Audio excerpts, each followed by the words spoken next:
boa noite a todos. É com imensa alegria que damos início a mais uma reunião do nosso grupo de estudos em espiritualidade e medicina cardiovascular, o GENCA, da Sociedade Brasileira de Cardiologia.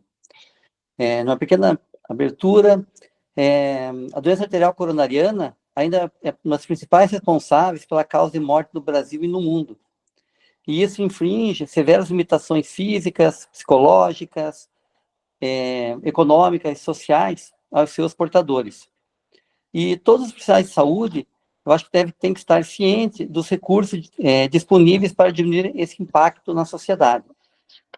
E com essa abordagem, com esse intuito, que a UGENCA traz hoje e tem a honra de oferecer esse encontro com o título de Doença Coronariana Crônica, Atualidades e Desdobramentos, com um enfoque adicional na abordagem da religiosidade e espiritualidade do paciente, e como isso pode auxiliar na condução clínica do paciente. Com imensa alegria que recebemos hoje o Dr. José Augusto Ribas Fortes. Ele é médico cardiologista, clínico geral titulado pela AMB. Além disso, é investigador principal de mais de 40 ensaios clínicos pelo PUC Trials, da Pontifícia Universidade Católica do Paraná. Também é mestre em Ciências da Saúde pela PUC Paraná, MBA em Gestão de Saúde pela ISAE-FGV, professor da Escola de Medicina da Pontifícia Universidade Católica do Paraná e, além disso, é diretor financeiro da Sociedade Paranaense de Cardiologia. Dr. José Augusto vai ser o palestrante. Depois, como debatedores, teremos o Dr. Jorge Sonsini, que é diretor científico do GENCA da SPC, Dr. Antônio Carvalho Leme Neto, desculpa, Antônio, que é médico cardiologista e membro do GENCA, e eu, como moderador, para quem não me conhece, eu sou Evandro Krieg, eu sou médico cardiologista e diretor administrativo do GENCA Paraná. O modelo da apresentação, a gente vai procurar seguir um roteirinho pelo tempo, vamos tentar nos mantermos em 1 hora de apresentação. Dr. José Augusto, em torno de 20, 25 minutos, né? Pode passar um pouco também, né, José, se necessário, fazer a sua exposição. Depois, em torno de 20 minutos de debate, 20 e poucos minutos de debate, e o tempo restante vão abrir perguntas e considerações finais. Então, doutor José Augusto, deixo com o senhor aí a palavra para iniciar os trabalhos. Muito obrigado, Evandro. Agradeço muito a apresentação. Depois de todos esses títulos aí, eu percebi que realmente estou trabalhando demais. Obrigado, Maurício, Antônio, todos os colegas que estão presentes. É um grande prazer estar aqui com vocês, do GENCA. Eu sou um grande entusiasta desse grupo de estudos. Já o Maurício sabe que desde o comecinho lá eu incentivava e dava apoio para que vocês pudessem estar aqui discutindo esses temas.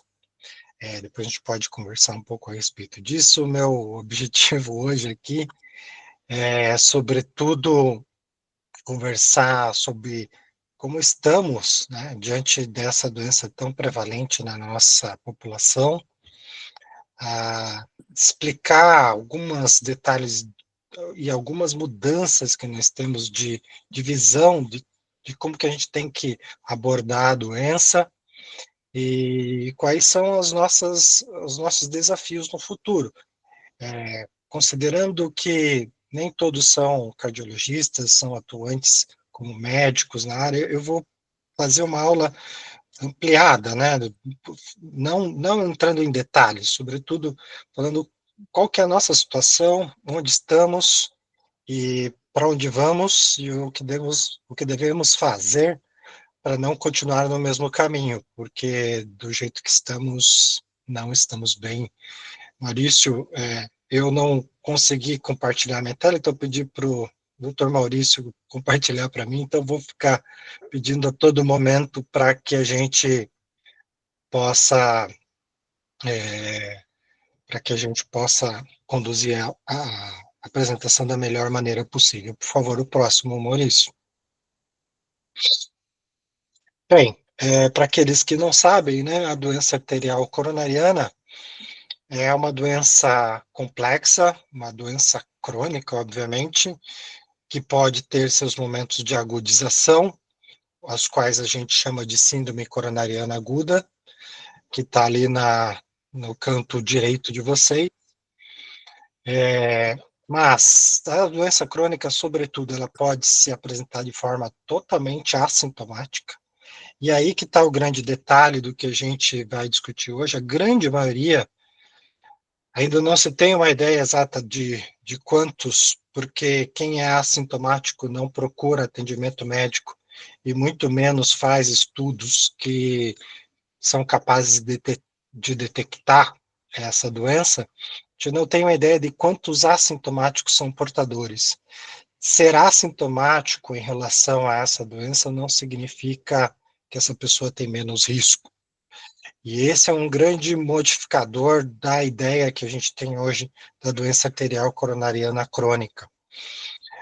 Como mostra ali do lado esquerdo, o que a gente costuma ver é o crescimento crônico, gradual, de placas ateroscleróticas, formado por macrófagos, ésteres de colesterol, e não LDL, como se fala em alguns cantos por aí, né? Infelizmente existe muita desinformação, e essa obstrução ela pode ocorrer de forma, e na maioria das vezes, 90% das vezes, de forma crônica, gradual, até o indivíduo ter dor no peito, que a gente chama de angina. Ela pode ser uma dor estável, causada por uma determinada quantidade de esforço físico ou sobrecarga emocional, uma não exclui a outra, e ela pode, em qualquer momento da sua evolução, evoluir para o que a gente chama de síndrome coronariana aguda. Então, as síndromes coronarianas agudas mais conhecidas como infarto agudo do miocárdio, angina instável, que está cada vez menos em uso o termo, é uma manifestação da doença crônica. E é isso que a gente precisa avaliar, sobretudo hoje, como que a gente vai tratar o indivíduo com doença crônica. Próximo slide, Maurício, por favor. Então, nós estamos falando sobre uma doença que tem uma prevalência na nossa população brasileira. São dados da Estatística Brasil de 2020, que são os mais atuais que a gente tem hoje. 1,75% dos brasileiros com mais de 20 anos.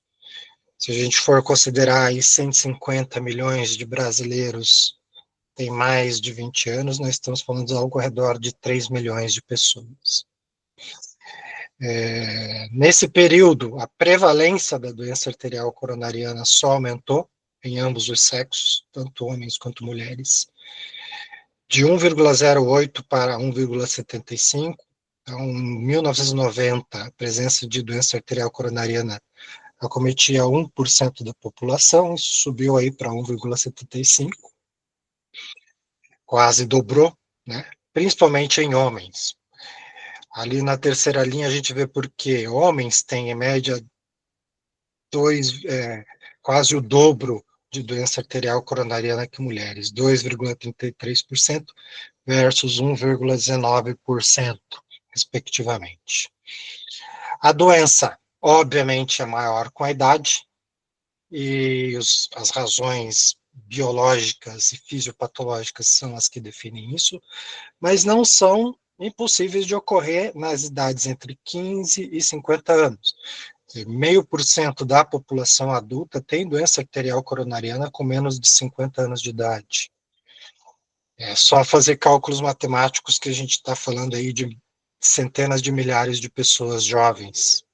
Ao ser presente em cerca de 11% da população acima de 70 anos. Então a gente está falando de uma presença de uma doença bastante significativa em pessoas idosas. Diferente do que a gente espera, né? Homens têm muito mais doença coronariana do que mulheres, a presença de angina é mais comum em mulheres. As razões são desconhecidas, muitas vezes relacionadas não à obstrução em si, mas à variabilidade do calibre da artéria, mais vasoconstrição, alterações hormonais e outros fatores que não vêm ao caso. A angina pectoris é mais prevalente em mulheres do que em, ou seja, mulheres sofrem mais desta doença do que homens. Prevalência de angina, por exemplo, de 12% de mulheres que têm já a doença, 8,2% em homens acima dos 40 anos. Próximo, Maurício. Esse é um artigo bastante recente no que a Lancet publicou, praticamente não tem 2 semanas que foi publicado, mostrando para onde nós estamos indo e para onde nós deveríamos ir. A tendência da doença arterial coronariana é seguir o caminho vermelho, um aumento cada vez mais expressivo da prevalência da doença na sociedade.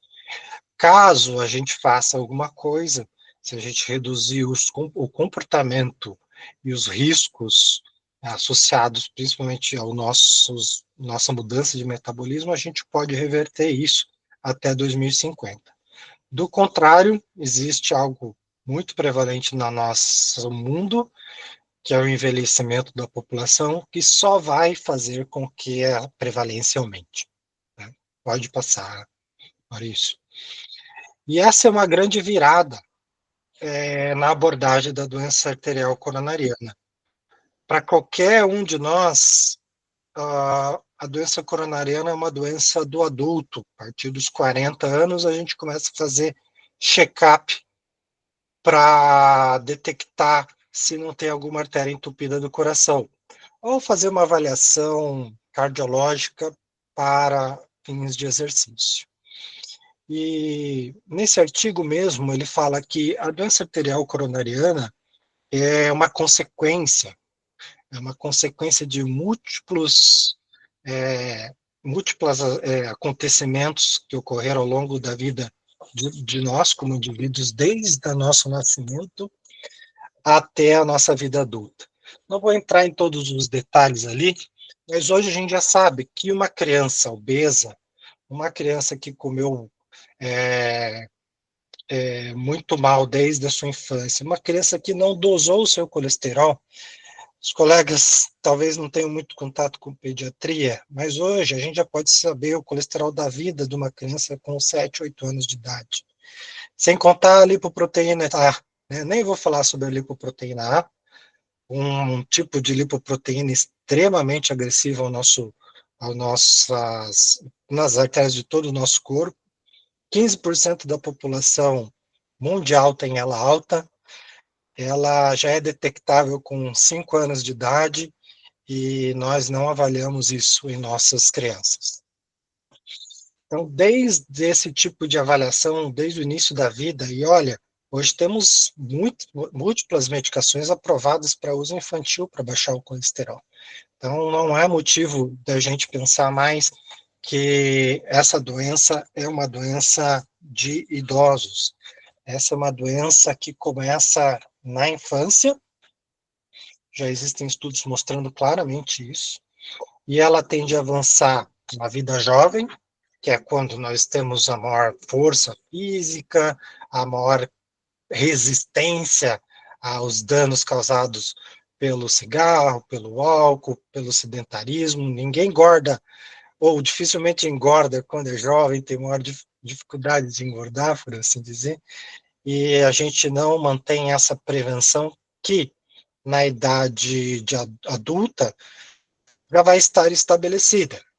Existem estudos de quase um século atrás, mostrando autópsias de jovens entre 18 e 20 e poucos anos, com estrias gordurosas e placas dermatosas na aorta já nessa idade.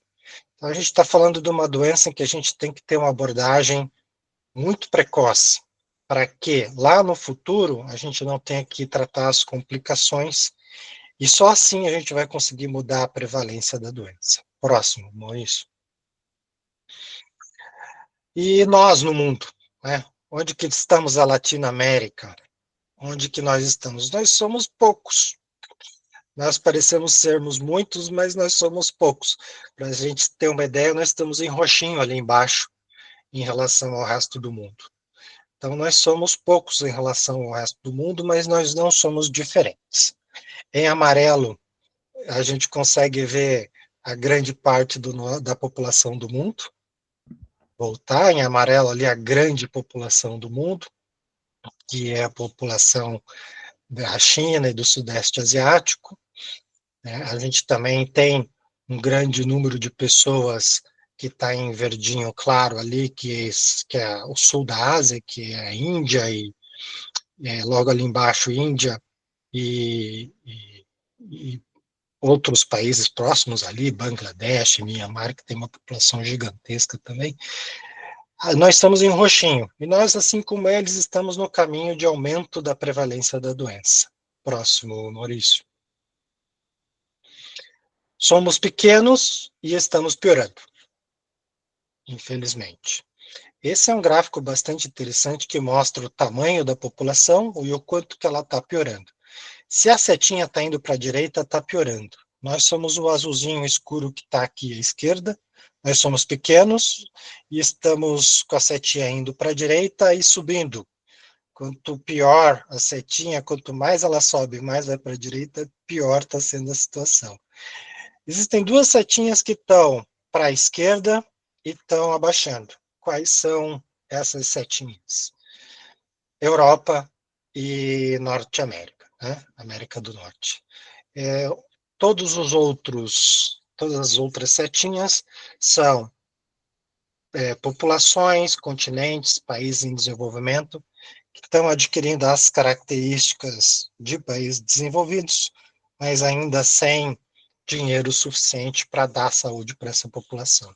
Então, nós estamos num caminho, mas olha só o nosso caminho é mais íngreme, nós estamos mais rápido chegando lá. Então, infelizmente, apesar de ser uma população pequena, nós estamos piorando mais rápido, inclusive, do que o amarelo ali, que é China e Sudeste Asiático. Então, o nosso prognóstico não é muito bom. Nós somos pequenos como a Europa, somos pequenos aqui a Latinoamérica, né, considerando México até a Argentina.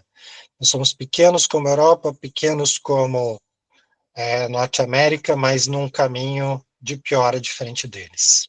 Próximo. E no que a gente pode acertar e por que estamos piorando? Esses são os fatores de risco que a gente precisa intensificar desde jovem, nas nossas crianças, nos nossos adolescentes, nos nossos jovens.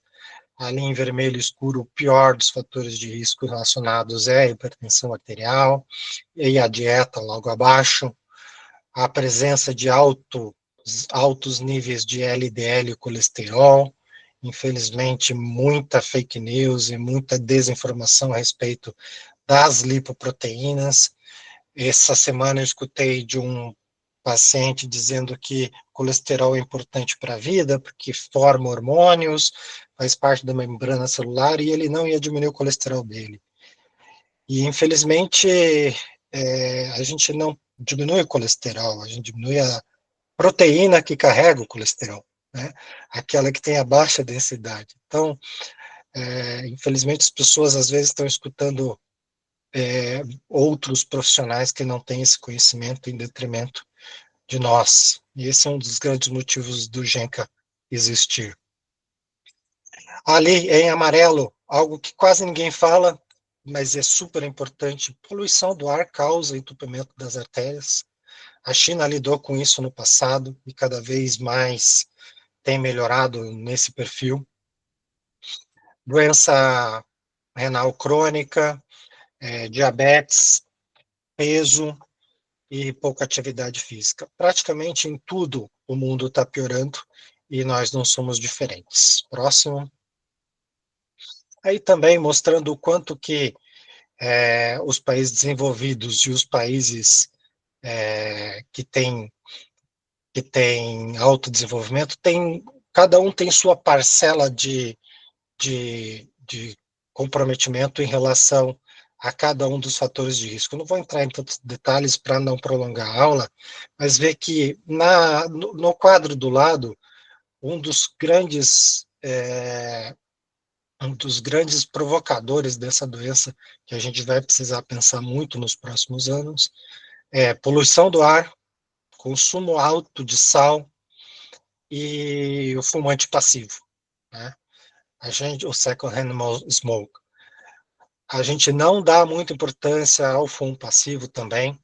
Isso é algo fundamental que precisa ser melhor abordado, não só porque o fumante ativo está baixando. Hoje a gente tem estatísticas mostrando que somos menos que 12% de fumantes ativos.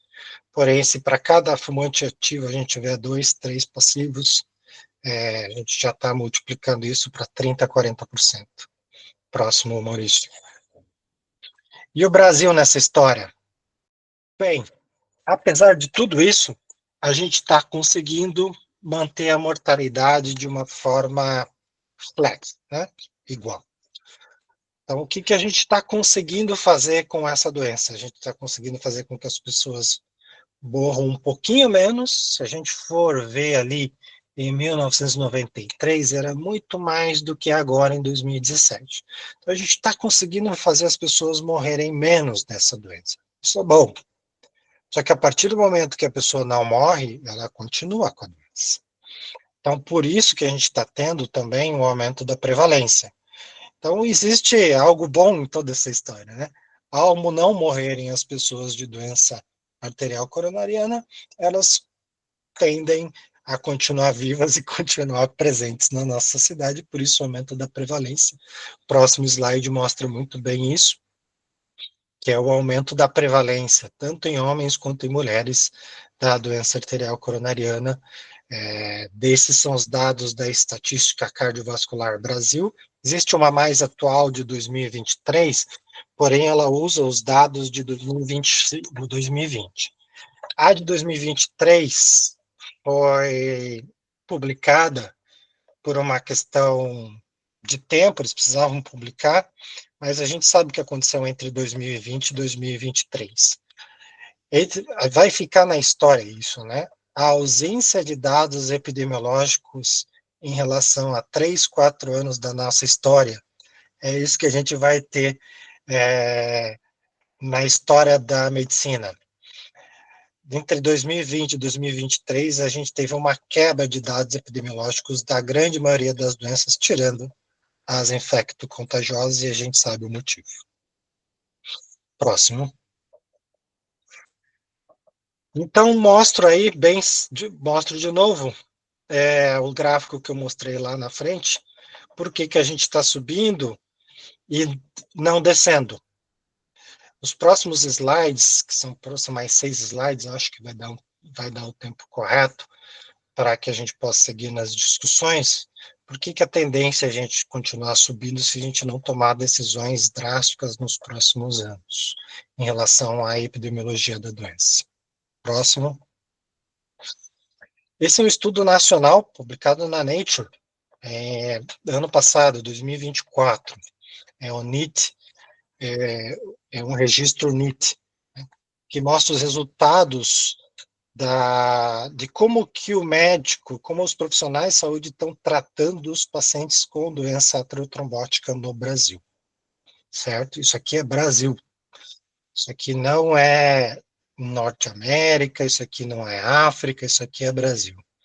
Apenas 6,6% dos pacientes, naquela época que começou o estudo, a nossa meta era 55 de LDL colesterol. Apenas 6% dos pacientes atingiram a meta depois de 2 anos de acompanhamento, que era o tempo do acompanhamento do registro. Apenas 12,5% dos pacientes que tiveram um diagnóstico de doença aterosclerótica faziam 150 minutos de atividade física por semana. Dos pacientes que tinham diabetes, apenas 20% atingiam a meta de 7% de hemoglobina glicada. E dos pacientes que tinham alterações do peso, apenas 31% estavam dentro das métricas que a gente gostaria. 40% atingiam as metas pressóricas, aí já melhorou um pouquinho, os outros 60 não. Uso de estatina de alta potência, 42%, e mesmo assim a grande maioria não atingia as metas de LDL. Dos pacientes que fumavam,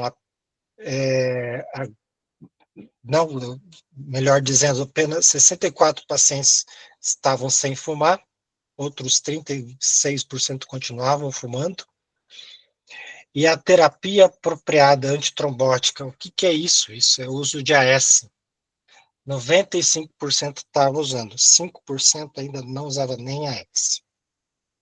Se a gente somar tudo isso, se a gente somar todos os critérios, a gente vai ver que no quadrinho ao lado à direita, somente 4,8% dos pacientes conseguiam pelo menos um dos critérios. 20,6% conseguiam pelo menos 2 dos critérios que estão à esquerda. 33% conseguiam 3 deles, pelo menos. Né? Mas aí começa a cair. Apenas 0,3% dos pacientes conseguiam fazer tudo que está à esquerda. Ou seja, temos um caminho muito grande a percorrer. Poxa, mas isso é Brasil. É isso, José, isso aí é Brasil, a gente sabe que tem local, rincões que a gente não consegue atingir, acesso a estatina de alta potência não é tão fácil. Aqui em Curitiba a gente consegue, mas em outros locais não. É difícil parar de fumar, é difícil de perder peso, hoje é mais fácil, etc. Então tá, então próximo. Também aí tem o uso de medicações, né? Desculpa. Uma pequena porcentagem dos pacientes conseguiam usar medicações e os motivos eram vários, desde condições financeiras até o paciente não querer, né? Então, ali naquele slide mostra que muitas vezes os pacientes não aceitavam, ou o próprio médico não indicava. Tudo que está em roxo é quando o médico não indicava o paciente usar. O paciente não tinha indicação de uso. Então, por exemplo, vamos mostrar ali estatinas, 43% dos pacientes que deveriam estar usando estatinas, os médicos diziam que não tinha indicação para aquele paciente. Ou seja, no todo, contando esses 5 medicações aqui, 50% dos casos os médicos diziam que o paciente não tinha indicação de uso, se a gente for contar as 5 medicações indicadas. Então, voltando, né, para aquele pensamento, isso é Brasil, existe muita desinformação, o país é muito pobre, heterogêneo, etc. Então, beleza, vamos ver Curitiba. Vamos ver Curitiba. Então, esse é um estudo publicado em 2022 pelos nossos colegas lá da PUC, né? Alcance das metas de LDL e colesterol após infarto agudo do miocárdio, dados do sistema público de Curitiba. Então, próximo slide. Eu vou pedir para que vocês só olhem as primeiras linhas ali, onde tem o menos 50, tá? Que essa é a meta. É onde todos os pacientes deveriam estar, tá? Se a gente somar ali o 0,3, o 1,6, o 2,1% e o 2,9%, isso vai dar 6,9%. Apenas 6,9% dos pacientes que tiveram um evento coronariano agudo e continuaram o tratamento da doença arterial coronariana crônica, depois você tem um infarto, você sobreviveu, você vira alguém com doença arterial coronariana crônica. Apenas 6,9% dos pacientes atingiam as metas necessárias para que a gente considerasse que esse paciente não vai ter novos eventos, né? Para diminuir eventos, na verdade. Então, pode passar o próximo, por fim. Essas são as mensagens finais, eu acredito que acho que atingiu o tempo, talvez estourei um pouquinho, peço perdão. A doença arterial coronariana é uma doença que só deve se tornar mais prevalente na nossa população. Os fatores de risco não parecem estar menos presentes e a população está envelhecendo. uma doença que cada vez vai estar mais presente na nossa prática médica e prática de outros profissionais. A gente vai ter que focar no diagnóstico precoce da aterosclerose e não da isquemia. Se a gente for pensar que o indivíduo vai ter isquemia depois dos 40 anos e a gente só investigar a partir daí, já foi tarde. A gente tem que tratar os indivíduos desde a sua infância, adolescência, juventude.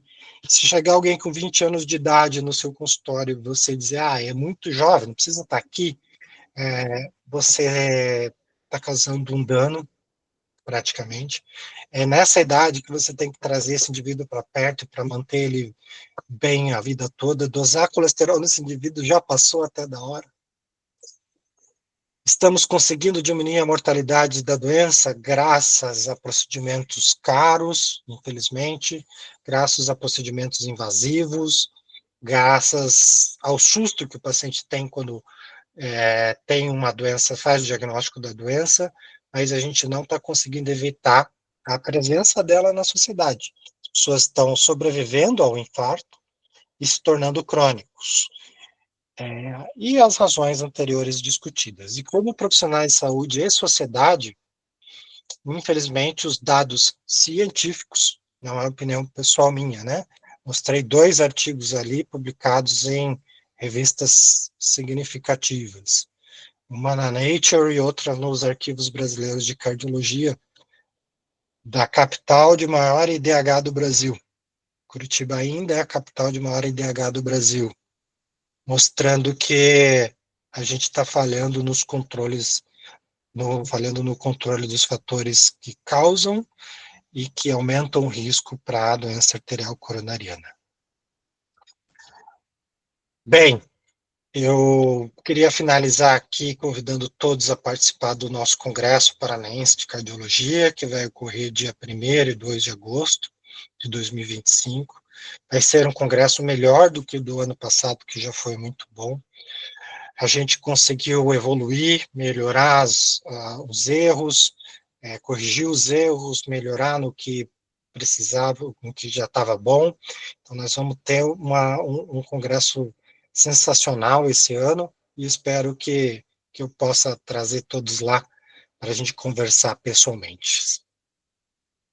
Maurício, Evandro, Antônio, Jorge, fico à disposição de todos para eventual conversa. O meu objetivo aqui foi expor uma situação complexa e grave que a gente vive na nossa sociedade, que provavelmente não vai ter reversão, que vai ser muito difícil, a cultura da nossa sociedade atual talvez não permita, mas, bem, fui convidado para trazer isso para vocês, então não poderia dizer de deixar de ser realista e abrir aqui para vocês os dados que são alarmantes. Obrigado a todos. A gente que agradece, doutor José Augusto, uma brilhante apresentação, e realmente esses dados aí são bem realistas. Você vê que a gente tem um grande desafio, né, como médicos, como cardiologistas, porque embora com esse aumento da prevalência da doença arterial coronariana e aterosclerótica mundialmente, o nosso grande desafio é tentar diminuir, né, essa doença. Mas se veja, pelos dados que mostrou aí, que você acabou de comentar, mesmo aqui em Curitiba, em torno de 50% dos colegas não prescrevem o tratamento otimizado para a doença aterosclerótica, que está nos rincões do nosso Brasil, né? E dando continuidade à nossa discussão, vou convidar aqui o doutor Antônio, o doutor Jorge, para fazer suas considerações. Antônio, vamos deixar com você aí a palavra para você iniciar o nosso debate. Obrigado, Evandro. Primeiramente, José, parabéns aí pela apresentação. E, poxa, assim, diante desse cenário, né? Diante desse cenário, um cenário que um cenário desafiador, né? A gente, enquanto profissional, enquanto na lida com o paciente no dia a dia, a gente precisa fazer desse limão aí uma limonada, né?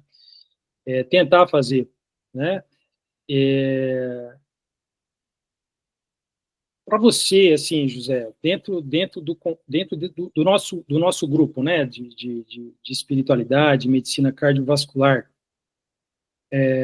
você entende, você tem a percepção de que essa dimensão, né, essa abordagem no que diz respeito à espiritualidade e à religiosidade, isso faz sentido no que diz respeito a tentar mudar esse cenário, né, que foi colocado? O que você, assim, eu estou como debatedor, assim, eu não preparei slide nenhum, mas assim, para a gente conseguir fazer um debate, eu gostaria muito da sua opinião, até para eu poder direcionar meu raciocínio, né, dentro desse contexto da espiritualidade, né, e medicina cardiovascular. Obrigado, Antônio, pela pergunta. Bem, eu não sou a melhor pessoa para talvez discutir isso com vocês. Quando no início eu falei sobre eu ser um entusiasta da medicina, da espiritualidade dentro da medicina, é porque eu sei muito pouco a respeito, sabe? E como cientista, como alguém que trabalha muito dentro dessa área, acredito que nós médicos temos que ser os protagonistas. Por sermos homens de ciência, temos que ser os protagonistas disso, porque senão isso vai acabar na mão de quem a gente sabe que não deve, né? Então, por isso que eu sou um grande entusiasta disso. O que eu vejo na prática, tá? E acho que isso talvez a gente tenha que trabalhar melhor. Os jovens. A gente vê poucos jovens aqui, a gente vê poucos jovens, são eles que vão dizer se em 2050 a prevalência vai continuar assim. E eles são a minha esperança, tá? E eu vou ser otimista agora. A gente sempre critica a geração Z, a geração Millennium, que eles são mimimi, etc. Mas eu vejo, no meu consultório pelo menos, muito mais jovens de 20, 25 anos, 30 anos procurando um check-up e uma avaliação cardiológica de rotina do que homens de 40 e 50 anos, certo? A gente precisa trazer mais os jovens para perto de nós, porque a mentalidade deles é outra.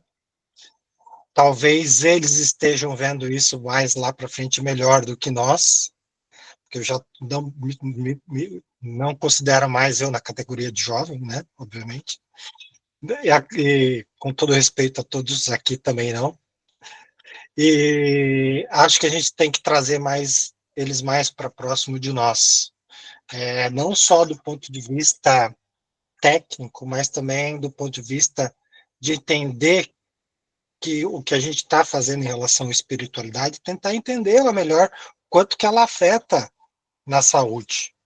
Eu sempre falei isso, Maurício, nós temos que assumir essa iniciativa, porque senão só aquelas pessoas que não têm uma formação científica como nós vão ficar falando por aí.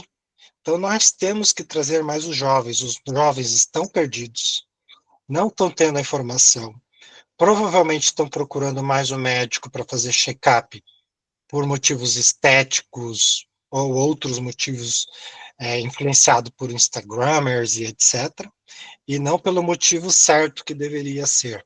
Então, eu acho que a gente precisa muito estar próximo deles, eles têm uma mentalidade diferente, eles se cuidam mais, aproveitar essa geração que está aí e mostrar que elas são capazes de mudar esse quadro que a gente está vendo adiante. Essa opinião de um leigo e sem problema de falar de um ateu, né? Eu sou um homem que sou ateu, não tenho vergonha de falar isso, e sou um cara que ajudou muito o Maurício a abrir esse grupo aqui de estudos, e gosto muito do tema porque, como ateu, vejo que existem coisas que eu não entendo e preciso entender melhor E vocês vão me ensinar mais do que eu ensinar vocês a respeito disso. Primeiramente, José, excelente colocação, bem, uma apresentação objetiva que ajuda a esclarecer o lado de um parecer importante. Até teve uma pergunta do meu filho é dentista, e recentemente ele me pergunta assim, por que ele viu o caduceu, né? O caduceu, símbolo da medicina, que é uma cobra em cima de um macho central. E esse caduceu, ele mudou na história, porque no início, lá no início, era um caduceu com duas cobras. E isso era quando a medicina deixou de ser um aspecto onde teve as discussões sobre religião e sobre ciência. Como a ciência, né, analítica e a ciência observada chegou a um ponto de gerar uma mudança, e essa mudança do que você abordou, né? Deixar claro que existe uma biologia, que existe um resultado diante da biologia, e diante disso a gente tem como atuar, e tanto que nós somos profissionais que atuamos nisso no nosso dia a dia, tentando minimizar o sofrimento humano no que nós reconhecemos. Mas, e isso aumentou muito, foi no período, né, na cardiologia, na cirurgia cardíaca, que teve esse embate, né, na Universidade de Johns Hopkins, a primeira cirurgia cardíaca, o cirurgião ele foi excomungado pela igreja, né, Dr. Blaylock, e dentro disso começou-se toda uma abordagem faz muito tempo, né? E hoje, com o reconhecimento que vem se tendo das resultantes da falta de entendimento da razão da vida das pessoas, os estudos começam a ampliar, porque viram que só a ciência, analisando a biologia, exatamente sabe que existe uma outra força que move essa matéria, essa biologia. Existe uma mente, existe um acreditar, existe algo transcendente que ultrapassa o físico, né, gente? E esse transcendente que nós estamos estudando agora.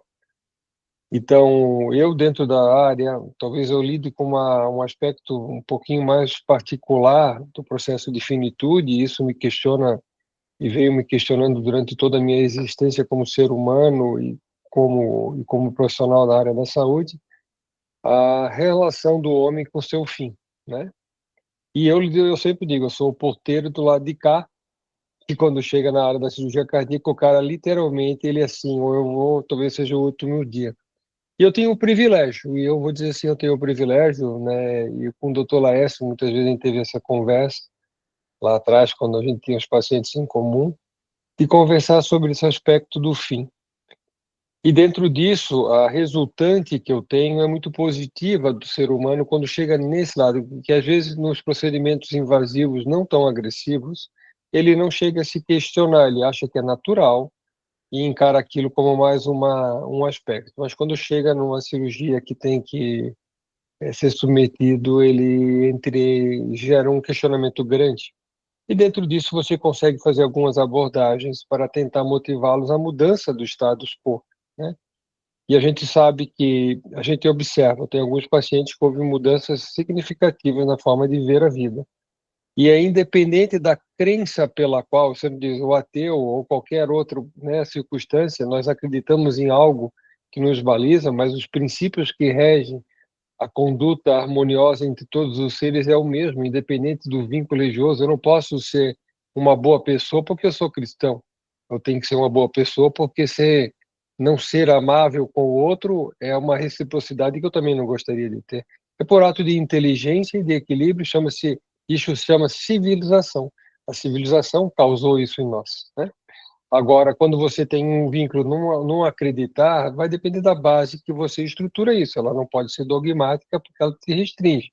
Ela tem que ser ecumênica, eclética e tem que ser aberta a verdades que nós não dominamos e sim nós sentimos, né?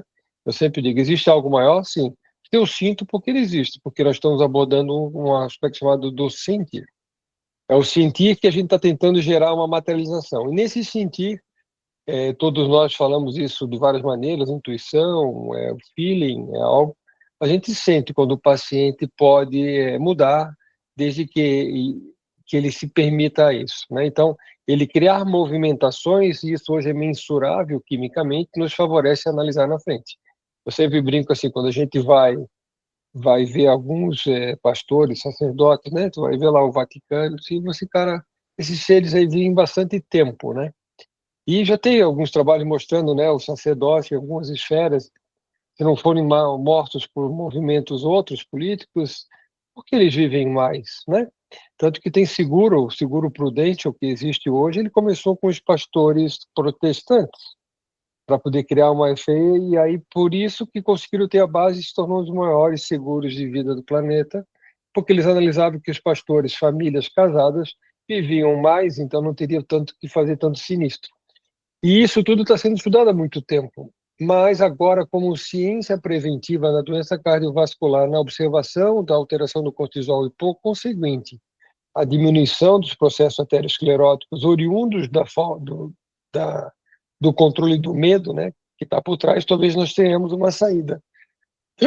E uma saída custo zero, né? Eu sempre digo que para o paciente não vai ter que tirar alguma coisa do bolso que às vezes hoje com as necessidades o impedem disso. E como o Maurício colocou no último conversa, né, que melhorou o follow-up, né, de prognóstico em 40% que os dislipidemiantes, e você começou a mostrar isso, não conseguiram, porque nós temos tantas variáveis, porque as pessoas não usam corretamente, não querem usar, têm medo de usar, e fora outros profissionais que dizem para não usar, a gente entra numa variável delicada. E eu concordo, assim, número e grau, acho que nós estamos com um processo crítico grande, né, porque não só a doença aterosclerótica, mas o suicídio vem aumentando exponencialmente em virtude desse lado do sentir, da mente e da crença. E aí, consequentemente, vai aumentar todo esse processo. Então, como você bem colocou, eu vejo que o nosso trabalho agora é um trabalho de entusiasmar o ser humano ao acreditar, né? O nosso trabalho é o acreditar. E quando você acredita porque tem uma base, a convicção desse acreditar motiva o paciente a desafiar-se, porque o ser humano precisa, e claro, como você mesmo colocou, quem estuda mais, quem adquire conhecimento e tenta implementar isso um prol do outro, faz com que gere credibilidade, né? Não tendo as segundas intenções na frente das suas condutas. E isso é muito interessante, porque eu acho que está onde é a saída do nosso processo, né? Porque é um processo adjuvante que vai gerar mudança, já está gerando a mudança. Eu vejo muitos alunos com esse interesse de abordar isso, mas gerar a razão pela qual a mente atua no físico, não ao contrário. Existe algo que transcende o físico, né? E esse transcende o físico, nós não conseguimos mensurar, mas é ciência. Só que é uma ciência que nós desconhecemos a razão. Eu tenho certeza disso. Por isso que eu, assim, acreditar numa figura mitológica divina, né, de um ser fisicamente humanoide, isso é uma razão muitas vezes difícil de discutir, porque tem tantas abordagens de um lado do outro. Agora, mas acreditar num sentir que um amor ele gera o potencial da mudança, isso eu consigo ter convicção, porque o bandido que mata, ele ama, e o homem que tem um relacionamento amoroso com o outro também ama. Que intensidade de amor é esse? E fazer com que as coisas caminhem para esse sentido do sentir, eu acho que é a saída do nosso processo. E permitir que o paciente use dentro da abordagem da própria cura esse processo do sentir nesse nível, independente da sua religiosidade, e sim da sua espiritualização em relação à sua própria vida. Entender que existe algo não palpável, mas que conduz, e ele pode ser o precursor da mudança. Então, eu acho que está aí o meu ponto de vista, sabe? Obrigado. Acho que você falou tudo, Jorge, quando você falou no acreditar, né? O acreditar vem da questão da fé. Inclusive, eu lembrei aqui agora, você como cirurgião cardíaco, de um trabalho realizado nos anos 90, onde eles avaliaram pacientes que estavam confiantes e acreditavam no resultado positivo da cirurgia versus pacientes que não estavam confiantes e não acreditavam num resultado bom da cirurgia. E esses pacientes eram parecidos, eles não eram diferentes em termos biológicos, eles tinham faixa etária parecida, doenças parecidas, etc. no final das contas, os que acreditavam que a cirurgia ia dar certo e tinham um propósito ali, porque iam ficar bom, porque tem muita coisa para fazer na vida, e aqueles que não acreditavam, que tinham um grande medo, que tinham a sensação que iam morrer, tinham um pior prognóstico em relação àqueles que acreditavam. Uhum. E até hoje, do ponto de vista técnico da ciência, eles não souberam explicar o porquê desse resultado. Doutor Maurício, quais são? Levantou a mão aí, seu comentário, por favor? Queria fazer uma pergunta para o José, rapidinho, porque a gente já está apertado. José, eu nunca esqueço quando você me disse que a gente não pode negar os números, né? E que foi isso que te atraiu ao nosso grupo. E eu concordo com você, porque é o que me atrai também, porque é muito fantástico tudo que a gente vê de pesquisa a respeito dessa parte de espiritualidade e saúde. Vendo essa discussão, eu lembro que eu costumo falar, às vezes, que nós temos duas opções. Se algo existe, essas coisas funcionam porque esse algo existe. Se algo não existe, essas coisas funcionam por efeito psicológico.